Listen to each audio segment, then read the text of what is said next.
ஹாலிடேஸ்னாலே அது நம்ம ஜிடி ஹாலிடேஸ் தான். GT Holidays, South India's #1 travel brand. வங்கக்கரையோரம் நம்ம சென்னம்மா நகரம். பாட்டாவே பாடிட்டியா? இன்னைக்கு வந்து சென்னையுடைய பிறந்த தினம், 383வது பிறந்த நாள். ஆமா. வணக்கம் வாழ வைக்கும் சென்னை, பிடிக்குது உன்னாய், உனக்கு இங்கு ஈடு இல்லையே. பாட்டாவே பாடிடலாம்.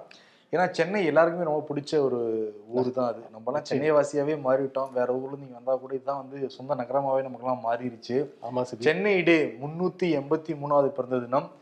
எப்ப தெரியுமா நான் சென்னை வந்து ஏன் கொண்டாட ஆரம்பிச்சாங்கன்னா, 2004 கொண்டாட ஆரம்பிச்சாங்க. ஏன் 383வது பிறந்த தினம்ங்கிறது ஒரு சின்ன வரலாறு இருக்கு. நிச்சயமா. புனித ஜார்ஜ் கோட்டையுடைய சிறிய பகுதி வந்து ஆங்கிலேயர்கள் வாங்குறாங்க. யாருக்கிட்ட இருந்து வாங்குறாங்கன்னா, விஜயநகர அந்த அரசர்கள்ட்ட இருந்து கிழக்கிந்திய கம்பெனி வந்து வாங்குது. 1639ஆம் ஆண்டு ஆகஸ்ட் 22 அந்த தினத்தையே சென்னை தினமா கொண்டாடலாம்னு சொல்லிட்டு கொண்டாடிட்டு இருக்காங்க 2004 இருந்து. சென்னை தினம் சென்னை முழுக்கே கோலாகலமா இருந்துச்சு பாத்தீங்களா? நிகழ்ச்சிகள், நிறைய நிகழ்ச்சி நடந்தது. ஆமா, நிறைய ஷோக்களை போய் பேசிடலாமா? Welcome to the Imperfect Show. நான் உங்கள் நண்பன் சரண், சிபி சக்கரவர்த்தி.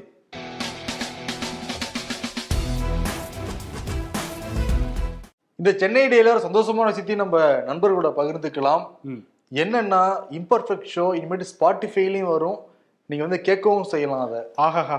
என்ன வந்து இன்னைக்கு பிரிக்க முடியாதது எதுவோ அப்படின்னு வந்து திருவிழாடல் செயல சொன்னோம்னா, ஸ்பாட்டிஃபையும் யூத்துகளுடைய காதும் தான். அப்படியே காதுல வந்து ஹெட்போனை மாட்டிக்கிட்டு ஸ்பாட்டிஃபைல பாட்டு கேட்கிற அவங்க நிறைய இதெல்லாம் கேட்க ஆரம்பிச்சுட்டாங்க. இப்ப இம்பர்ஃபெக்ட் ஷோவும் அதுல அவங்களுக்கு வருதா? பாக்குறத தாண்டி நிறைய இளைஞர்கள் கேட்க ஆரம்பிச்சுட்டாங்க. பார்த்து விஷுவல் போர் அடிச்சிருச்சு, கேட்க ஆரம்பிச்சிட்டாங்க. அதுலயும் நம்ம போகணுமா இல்லையா? நிச்சயம். அதனால ஸ்பாட்டிஃபைலயும் நாங்க வந்திருக்கோம். அதோடைய லிங்க் வந்து டிஸ்கிரிப்ஷன்லயும் முதல் கமெண்ட்லயும் தரும். நீங்க வந்து அங்கேயும் வந்து கேட்கலாம். ஓகேண்ணா. நேத்தே சிஎம் வந்து சென்னை டே கொண்டாட ஆரம்பிச்சிட்டாரு. ஆமா, அந்த ஹாப்பி ஸ்ட்ரீட் அப்படிங்கிற ஒரு பண்டிகை வந்து கொண்டாட ஆரம்பிச்சிட்டாங்க.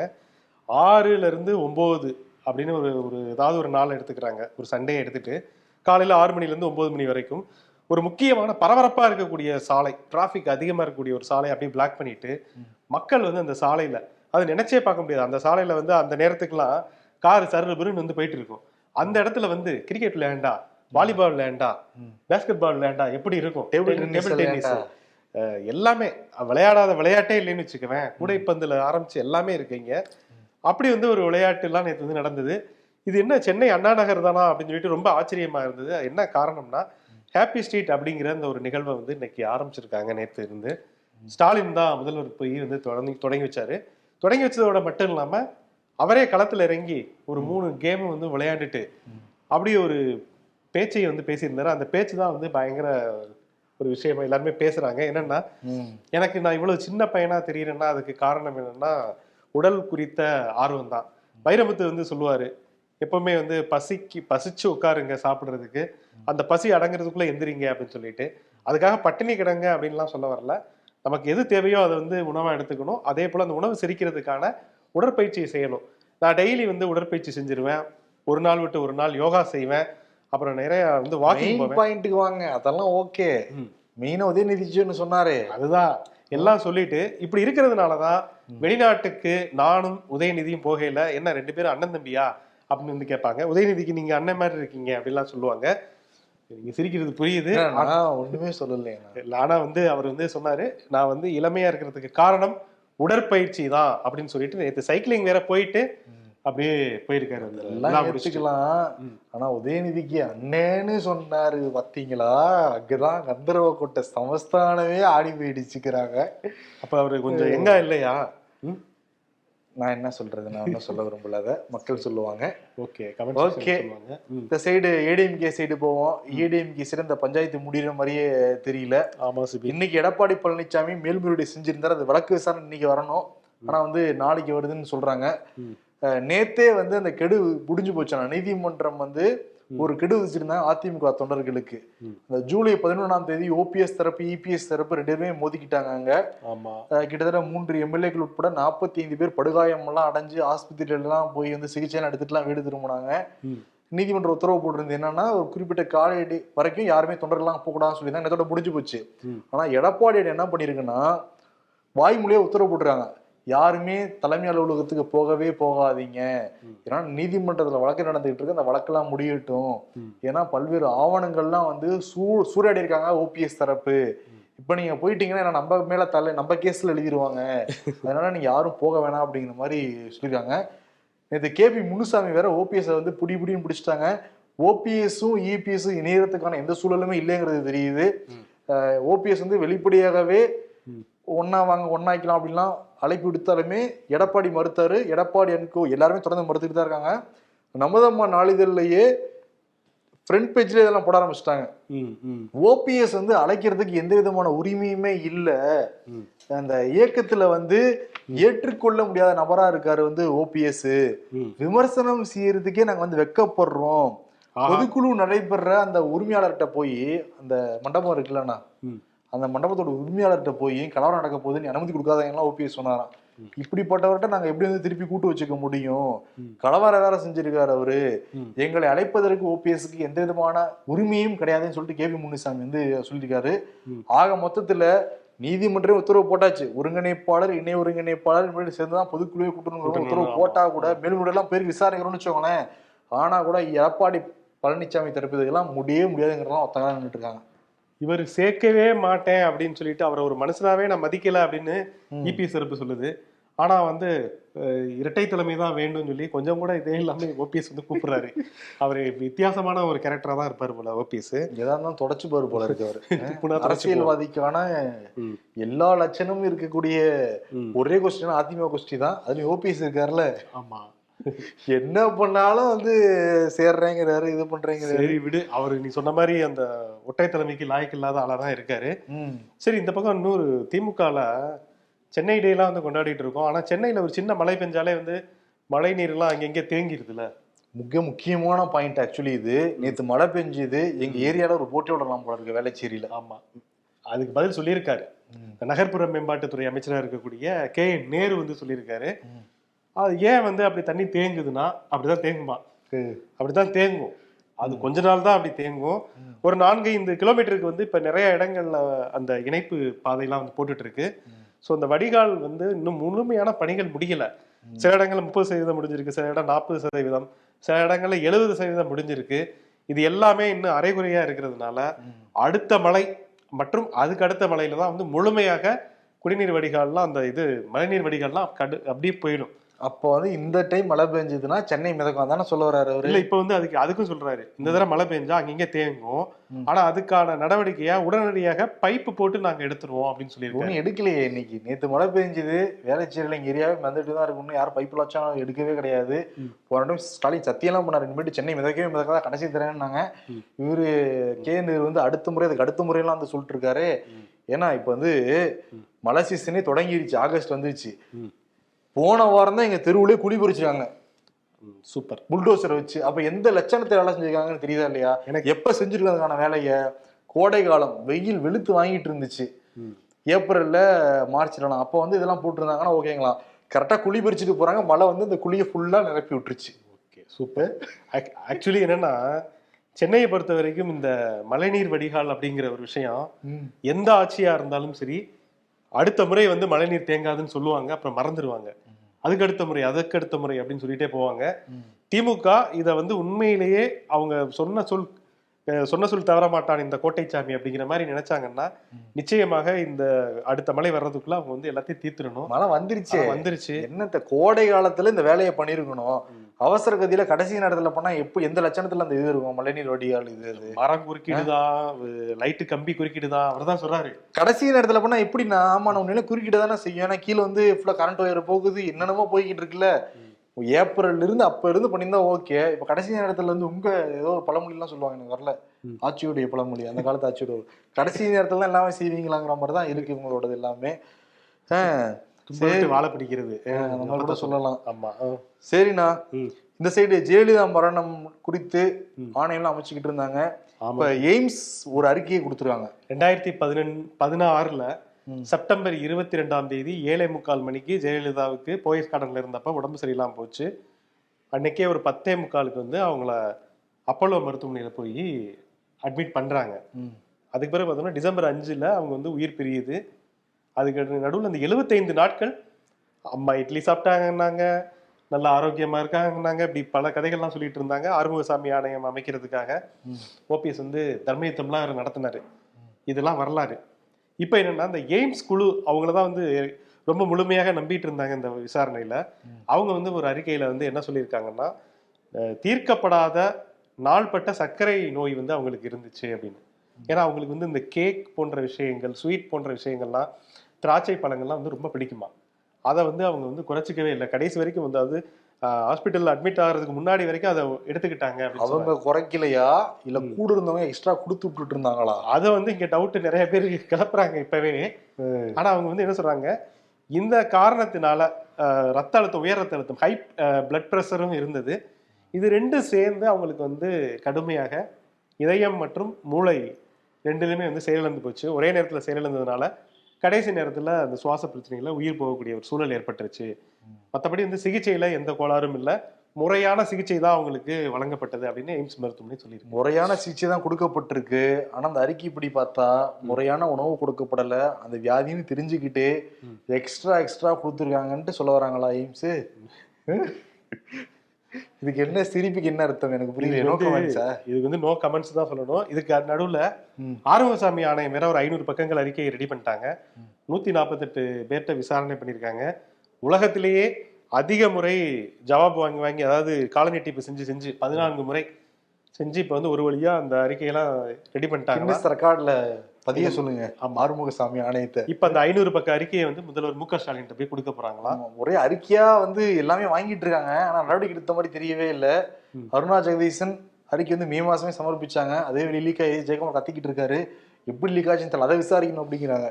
விசாரணையில என்ன கண்டுபிடிச்சாங்கிறதுல பேசணும், அதை விட்டுட்டாங்க. இப்ப இந்த அறிக்கை ஆல்ரெடி வந்து நீதிபதி சந்துரு வந்து அந்த ஆன்லைன் விளையாட்டு குறித்து அறிக்கையை சமர்ப்பிச்சிருக்காங்க. அறிக்கையோட முடிவுகள்லாம் வெளியிட்டு அதுக்கு வந்து நடவடிக்கை எடுத்தாங்கன்னா சிறப்பா இருக்கும். இந்த அறிக்கையை பத்தி பேசுறப்ப ஆளுநர் சில அறிக்கையெல்லாம் எடுத்துட்டு டெல்லிக்கு போயிருக்கிறதா வந்து சொல்றாங்க. அங்க வந்து பிரதமர், உள்துறை அமைச்சர், ஜனாதிபதி, துணை ஜனாதிபதியை மீட் பண்ண போறாராம். 5 நாட்கள் இருப்பாருன்னு அங்க சொல்றாங்க. ஆல்ரெடி துணைவேந்தர் பிரச்சனை, நீட்டு பிரச்சனை மாநில அரசுக்கும் ஆளுநருக்கும் வந்து போய்கிட்டு இருக்கு. இந்த சூழல்ல அங்க போயிருக்கிறது ரொம்ப கவனிக்கப்படுது. 5 நாட்கள் வரை அங்க முகாம் போடுறாராம் ஆளுநர். வந்து திருப்பி எப்படிலாம் வந்து சண்டை இருக்கும்னு நினைக்கிறேன். ஒரு நாள்லயே வந்து பல சம்பவங்களை பண்ணிட்டு வந்துருவாரு. இங்க வந்து பிரச்சனையாகும். ஆமா, 5 நாள்னா பெரிய ஒரு சண்டை தான் காத்திருக்குன்னு நினைக்கிறேன். அதுதான் சரி. அதே போல கடந்த அதிமுக ஆட்சியில நிறைய முறைகேடுகள் நடந்திருக்கு. இப்ப வெட்ட வெளிச்சத்துக்கு வந்திருக்கு. பரந்தூர் சமீபத்துல வி.கே. சிங், நம்மளுடைய போக்குவரத்து துறை மத்திய இணையமைச்சர், அவர் வந்து ஒரு அறிக்கை வந்து சொன்னாரு. சென்னைக்கு இரண்டாவதா ஒரு விமான நிலையம் சென்னைக்கு அருகிலே வந்து அமைக்கப்படும் அப்படின்னு சொல்லிட்டு ஒரு உறுதிமொழிலாம் கொடுத்திருந்தாங்க. 20,000 கோடியில அந்த ப்ராஜெக்ட் அப்படின்னு சொல்லிட்டு. ஆனா இதுக்கான ப்ரொபோசல் வந்து கடந்த அதிமுக ஆட்சி காலத்திலே வந்து இடம் பார்க்கறதுக்கான சூழல்லாம் அவங்களுக்கு வந்து உத்தரவிட்டு இருந்தாங்களாம். அப்பதான் வந்து பரந்தூர்லாம் வந்து டிக் பண்ணியிருக்காங்க. இந்த விஷயம் கடந்த ஆட்சியிலே தெரிஞ்சு அப்ப பத்திரப்பதிவுத்துறையில இருந்த அதிகாரிகள் என்ன பண்ணியிருக்காங்க, நல்ல ஒரு வாய்ப்பு. ஏன்னா எப்பவுமே வந்து என்ன பண்ணுவாங்க, மத்திய அரசு அந்த பகுதியில் இருக்கக்கூடிய கிராம மக்களுக்கு நிலத்தை கையகப்படுத்தணும்னா குறிப்பிட்ட தொகையை வந்து கொடுப்பாங்க. இதனால வந்து என்ன பண்றாங்க, அந்த நிலத்தோட வேல்யூ அதிகமாக்கணும்னு சொல்லிட்டு ஒரு கிராமத்தை வந்து இவங்க போய் டிக் பண்ணிக்கிறாங்க. நெல்வாய் அப்படிங்கிற ஒரு கிராமத்தை போய் டிக் பண்ணிட்டு அங்க வந்து 73 ஏக்கர் நிலத்தை வாங்கி சதுர அடிக்கு அதை மாத்தி பத்திரப்பதிவா பண்றாங்க. டக்குன்னு வந்து அதோடைய விலை வந்து அதிகமாயிடும். ஸோ இது வந்து 73 ஏக்கர் தானே அப்படின்னு வந்து நம்ம நினைக்கலாம். ஆனா வந்து அங்கே பரந்தூர் விமான நிலையம் வர போகுது அப்படிங்கிற சூழல்ல அரசாங்கம் கொடுக்கக்கூடிய தொகை வந்து பார்த்தோம்னா அதிகமா இருக்கும். இந்த இழப்பீட்டு தொகை அப்படிங்கிறது 73 ஏக்கருக்கு கிட்டத்தட்ட பார்த்தோம்னா 8,71,000 தான் அதோடைய மதிப்பு. ஆனா 64,45,455 மாத்திருக்காங்க. இப்படி பார்த்தோம்னா அரசாங்கத்துக்கு மட்டுமே 190 கோடி இழப்பு வருதான். ஸோ இந்த அளவுக்கு ஒரு முறைகேடுகள் வந்து பண்ணியிருக்காங்க. யாருன்னா காஞ்சிபுரத்துல 2வது இணை சார்பதிவாளராக உள்ள ராஜதுரை, அப்புறம் கூடுதல் பத்திரப்பதிவுத்துறை தலைவர் ஸ்ரீனிவாசன். என்ன நடவடிக்கை எடுத்தாங்க பாத்தீங்களா? நமக்கு முன்னாடியே விஷயத்தை தெரிஞ்சுக்கிட்டு போய் லேண்டை வாங்கி போட்டு வச்சுக்கிறாங்க. காசு வரும், டப்பு வரும் அப்படின்னு. எவ்வளவு விவரமா இருக்காங்க பாரு. அந்த மக்கள் வந்து நிறைய பேர் வெள்ளந்தியா தங்களுக்கு வந்து அந்த பக்கம் விவசாய நிலங்கள் இருக்கு, விவசாயம் பாதிக்கப்படுதுன்னு சொல்லிட்டு போராட்டம் பண்ணிட்டு இருக்காங்க. அங்க இருக்கக்கூடிய எம்எல்ஏ செல்வ பெருந்தகை போன்ற ஆட்கள்லாம் வந்து அப்படிலாம் இல்லை, நாங்க எப்படியாவது வந்து உங்களுக்கு கரெக்டான இழப்பீடுலாம் வாங்கி தரேன்லாம் சொன்னார். ஃபர்ஸ்ட் அமைக்கவே நான் வந்து விட மாட்டேன்னு சொன்னாரு. எலெக்ஷன் ஜெயிச்ச பிறகு உங்களுக்கு நல்ல இழப்பீடு வாங்கி தருவேன்னு சொன்னாரு அவரு, காங்கிரஸ் கட்சி சார்பா. இப்ப வந்து இந்த மாதிரி குரூப் அரசாங்க வட்டாரத்தில் இருக்கிறவங்களே பத்திரப்பதிவுல இருக்கக்கூடியவங்களே வந்து இது நல்ல வாய்ப்பு, நம்ம நல்லா போய் வாங்கி வச்சுக்கிட்டோம்னா நல்லா குளிர்காயலாம் அப்படின்னு சொல்லிட்டு ஒரு தனியார் நிறுவனத்தை கைக்குள்ள போட்டுக்கிட்டு Prakash silks and sarees private limited அவங்க மூலமா தான் அந்த நிலத்தெல்லாம் வந்து வாங்கி கையகப்படுத்தியிருக்காங்க. இதன் மூலமா ஆதாயம் தேடினது அந்த நிறுவனத்தை சேர்ந்தவர்களும் சரி, இந்த அரசு அலுவலர்களும் சரி, இவங்களை கடுமையா தண்டிக்கணும். இப்ப வந்து இத வழக்க தமிழக அரசு பதிவு பண்ணி இப்ப விசாரணை நடந்துட்டு இருக்கு. சிபி ஓகே, விசாரிக்கணும். எல்லாம் கடந்த ஆட்சியில பாருங்க என்னென்ன பண்ணிருக்காங்கிறது தெரியுது. அப்போ லீக் ஆயிருக்கு எந்த இடத்துல 2வது விமான நிலையம் அமைக்க போறாங்கிறது. ஓகேண்ணா, காங்கிரஸ் பக்கம் வருவோம். காங்கிரஸ் வந்து செப்டம்பர் மாசத்துல இருந்து யாத்திரை போக போறாங்கிறது எல்லாருக்குமே தெரியும். ஆமா, கன்னியாகுமரியில இருந்து காஷ்மீர் வரைக்கும் ராகுல் காந்தி யாத்திரை போக போறாரு. கன்னியாகுமரியில தான் அடுத்த மாசம் வந்து தொடங்க போறாருங்கிறது தெரியும். இதுல இன்னொரு விஷயம் வேற இருக்கு. தலைவர் யார்? இடைக்கால தலைவராக சோனியா காந்தி இருக்காங்க. 2019ஆம் ஆண்டு நடந்த தேர்தல், நாடாளுமன்ற தேர்தலில் காங்கிரஸ் தோல்வி அடைஞ்ச உடனே அந்த ஆட்டத்துக்கே வரல, தலைவரே நான் இல்லைன்னு சொல்லிட்டு ராஜினாமா பண்ணிட்டு போயிட்டாரு ராகுல் காந்தி. அவரை சமாதானப்படுத்தவே முடியல. காங்கிரஸ் காரிய கமிட்டி அவர் தான் தலைவராக வரும்னு ஆசைப்படுறாங்க. அதுக்குள்ள இந்த G23 தலைவர்கள் இருக்காங்க, அதிருப்தி தலைவர்கள். அவங்க வந்து சோனியா காந்தி கடிதம் எழுதினாங்க, சீக்கிரம் தலைவர் தேர்தல் நடத்தி முடிங்க அப்படின்லாம் கேட்டிருந்தாங்க. இப்ப கட்சி தேர்தல் எல்லாமே நடந்து முடிஞ்சிருச்சு. இப்ப காங்கிரஸ் கட்சிக்கு தலைவருக்கான தேர்தல் மட்டும் தான் நடக்கணும். அது ஆகஸ்ட் 21 இருந்து செப்டம்பர் 20 நடத்தி முடிக்கிறதா பிளான். இப்பவே ஆகஸ்ட் 22 ஆயிருச்சு. செப்டம்பர் 20 நடத்தி முடிக்கணும். திருப்பி ராகுல் காந்தி எல்லாருமே கை காமிக்கிறாங்க, நீங்களே வந்துருங்கன்ட்டு. ஆனா நான் வந்து வரமாட்டேன்னு சொல்லிட்டு ராகுல் காந்தி பிடிவாதம் பிடிச்சிக்கிட்டு இருக்காராம். சோனியா காந்தியே இருக்கட்டும் இன்னும் பல பேர் சொல்ல ஆரம்பிச்சிருக்காங்க. சோனியா காந்தினாலேயே முடியல, அவங்களோட உடம்பு சரியில்லாம இருக்காங்க. ராகுல் காந்தியும் பொறுப்பேற்றுக்க மாட்டேங்கிறாரு. பொறுப்பு இல்லாம இருக்காரு, அதனாலதான் பொறுப்பேற்றுக்க மாட்டேங்கிறாரு. அப்புறம் எப்படிதான் காங்கிரஸ் வந்து டெவலப் ஆகும்? அவங்க 2024 தேர்தலுக்கு மும்முரமா எல்லா வேலையும் செஞ்சுட்டு இருக்கு பிஜேபி. இத பாருங்க, இங்க தெலுங்கானாக்கு வந்திருக்காரு. அதை தாண்டி இது ராமர் கோயில் பிரம்மாண்டமா கட்டிக்கிட்டு இருக்காங்க. 2024 தேர்தலுக்கு முன்னாடி ராமர் கோயில் திறக்க போறாங்களாம். அதை வந்து பெரிய கோலாகலமாக இந்தியா முழுமைக்கும் ஒரு பெரிய திருவிழாவாக நடத்தி அப்படியே தேர்தலில் போய் வாக்கல்ல போறாங்கன்னா பிஜேபி இந்த அளவுக்கு மாஸ்டர் பிளான் வச்சிருக்காங்க. இங்க இன்னும் தலைவரே முடிவெடுக்க முடியாத சூழல்ல இருந்துச்சுன்னா எப்படி வேணாலும் ஆட்சி பிடிக்க முடியும்? அவங்களுக்கு நல்லா வடக்கு பாலிடிக்ஸ் நல்லா தெரியுது. என்னதான் திட்டங்கள் தீட்டினாலும் அதெல்லாம் விலைக்கு ஆகாது. கெட்ரா கோயில் அப்படின்னு சொல்லிட்டு அந்த கோயில் கெட்டின அந்த சூட்டோட எலெக்ஷன் வந்துச்சுன்னா அப்படியே வந்து நமக்கு வந்து ஓட்ட குத்திடுவாங்க அப்படின்னு நம்புறாங்க. அதான் அமித்ஷா தானே சொன்னாரு, விலைவாசிக்காக இவங்க கருப்பு ட்ரெஸ் போட்டுட்டு பேரணி போட்டாங்க, ராமர் கட்டுறதை பிடிக்கலைங்க பாருங்க அப்படின்னு மக்கள்கிட்ட சொன்னாங்க. எடுபடுதே அங்க அரசியல். அந்த அரசியல் வந்து இப்ப இங்க வரைக்கும் தெலுங்கானா வரைக்குமே வந்துருச்சு. தெலுங்கானால முனுக்கோடுன்னு ஒரு தொகுதியில சட்டமன்ற உறுப்பினராக காங்கிரஸை சேர்ந்த ராஜகோபால்னு ஒருத்தர் இருந்தாரு. அவர் வந்து திடீர்னு ராஜினாமா பண்ணிட்டாரு. ராஜினாமா பண்ண உடனே அந்த இடம் வந்து வேகன்சி ஆயிடுச்சு. உடனே வந்து சட்டப்பேரவை இடைத்தேர்தல் நடத்தலாம் அப்படின்னு சொல்லி முடிவு பண்றாங்க. ஸோ இப்போ எல்லா கட்சிகளிலுமே அங்கே வந்து களத்துல நிக்கிறாங்க. ஒரு சீட்டு தான், ஆனா அந்த ஒரு சீட்டுன்னு நம்ம நினைக்க கூடாது. ஏன்னா தெலுங்கானால பயங்கர எதிர்ப்பு அலை நமக்கு இருக்கு. சந்திரசேகர் ராவ் வந்து நம்மளை திட்டுறாரு அல்லது திட்டுற மாதிரி நடிக்கிறாரு, எதுவும் வேணா வச்சுக்கலாம். ஆனா நாம அங்கே வந்து களத்துல நிக்கணும் அப்படின்னு சொல்லி அமித்ஷா கிளம்பி வந்து ஒரு பிரச்சாரம்லாம் வந்து மேற்கொண்டு நேத்து வந்து அவருக்கு ஒரு ஆதரவு கரம் வந்து கிடைச்சிருக்கு. ஒரு அந்த மீட்டிங்க்கு பல்வேறு விதமான யூகங்கள்லாம் இப்பவே கலந்தடிக்குது. ஏன்னா சந்திரசேகர் ராவ் அவ்வளவு கடுமையா எதிர்க்கக்கூடிய ஒரு ஆள் வந்து அமித்ஷா அண்ட் மோடி, இந்த 2 பேருமே. அப்படி இருக்கையில அமித்ஷாவுக்கு வந்து விருந்து கொடுத்து நேற்று போய் சந்திச்சு ஒரு 20 நிமிஷம் அளவலாவிட்டு வந்திருக்காங்க. ஜூனியர் என்டிஆர் அப்படிங்கிற நடிகர் அப்படின்னு சொல்லி இப்ப வந்து அதை பரபரப்பா வேற ஒரு அரசியல் சாயம் பூசுறாங்க. என்னமோ இருக்கு அப்படிங்கிற மாதிரி இருக்கு. அவனே என்டிஆரோட அவர் வந்து தென்னிந்திய சினிமாவின் ரத்தினக்கல் அப்படின்லாம் சொல்லி பாராட்டி ட்வீட்லாம் போட்டிருக்காரு. 2 பேரும் டின்னர்லாம் சாப்பிட்டுருக்காங்க. இது என்ன அரசியல் கணக்குன்னு தெரியல. ஒன்னும் இல்லைண்ணே, இந்த திருபுலாறுல ராமர்லாம் வருவாரு. அவரு கூட ராம்சரண் வருவாரு. ஓட்டு எங்களுக்கு போடுங்க அண்ணா, ஓட்டு எங்களுக்கு போடுங்கண்ணா அப்படின்னு. அதேதான் அந்த அரசியல் தான் நினைக்கிறாங்க. ஆனா டெல்லியில பார்த்தீங்கன்னா விவசாயிகள் திருப்பி போராட ஆரம்பிச்சிருக்காங்க. ஆமா, இந்த முறை வந்து வேலை வாய்ப்பு மற்றும் விலைவாசி உயர்வு, இந்த வேலைவாய்ப்பின்மை விலைவாசி உயர்வை வந்து மையமாப்படுத்தி சம்யுக்த் கிஷான் மோர்ச்சா அப்படிங்கிற ஒரு அமைப்பு, ராகேஷ் திகாயத் அவருடைய தலைவர் தெரியும். அவரை இப்ப வந்து ஒரு பாதுகாப்பு காரணம் கருதி கைதுலாம் செஞ்சிருக்காங்க. ஆனாலும் அவர் வந்து ஒன்று திரட்டி வந்து அங்க இந்த சிங்கு, காஜிப்பூர் போன்ற பகுதியிலிருந்து திரண்டு வந்து டெல்லியை நோக்கி வந்துட்டாங்க. வந்து ஏற்கனவே நடந்துச்சுல்ல அதே இடத்துல வந்து இப்ப குழுமி இருக்காங்க. இந்த முறை வந்து எப்படியாவது கடந்த முறை மாதிரி ரொம்ப வருட கணக்குல நீண்டுட்டு போனுச்சுல அந்த மாதிரி இல்லாம சுருக்கமா அந்த போராட்டத்தை வந்து முடிவுக்கு கொண்டு வரணும் அப்படின்னு சொல்லி களத்துல பாதுகாப்பு அதிகாரிகள் எல்லாருமே குதிச்சிருக்காங்க. ஆனா போராட்டத்தை நாங்க வந்து வாபஸ் வாங்க மாட்டோம், எங்களுக்கு வந்து இந்த விளைபொருட்களுக்கு அடிப்படை விலை கூட நிர்ணயம் பண்ணாம ஏமாத்திட்டாங்க, வேளாண் சட்டங்கள் மூலமா எங்க கண்ணை குத்திட்டாங்க எங்க விரல வச்சே அப்படின்னு சொல்லி போராட்ட களத்துல நிற்கக்கூடிய விவசாயிகள் பொறுமுறாங்க. ஸோ இப்படி வந்து போயிடுச்சு. மும்முனை தாக்குதல்ல டெல்லியே வந்து இப்ப திகைச்சு போயிருக்கு சிபி. இந்து அறநிலைத்துறை, தமிழ் வளர்ச்சித்துறை, அப்புறம் கல்வித்துறை போதும் போதும் எல்லாத்தையும் ஒன்னா கொடுக்க முடியாது, ஒன்னாதான் கொடுக்க முடியும் அப்படின்னு வந்து திமுக பிஜேபி பார்த்து சொல்லுதான். என்ன மாமா ஸ்டைலா நிக்கிறீங்க? என்னது, நானே ஹெல்மெட் போடாம வண்டி ஓட்டி கீழே விழுந்து அடிபட்டு வந்திருக்கேன். நடந்தவைகளாகவே இருக்கட்டும் ஓபிஎஸ். அப்ப தவழ்ந்தவைகளாகவே இருக்கட்டும். சாலையின் இரு பக்கமும் நிழல் தரும் மரங்களை நடச்சொன்னால் சாலையின் இரு பக்கமும் வருமானம் தரும் ஹோட்டல்களாக கட்டி வைத்திருக்கும் உலகு.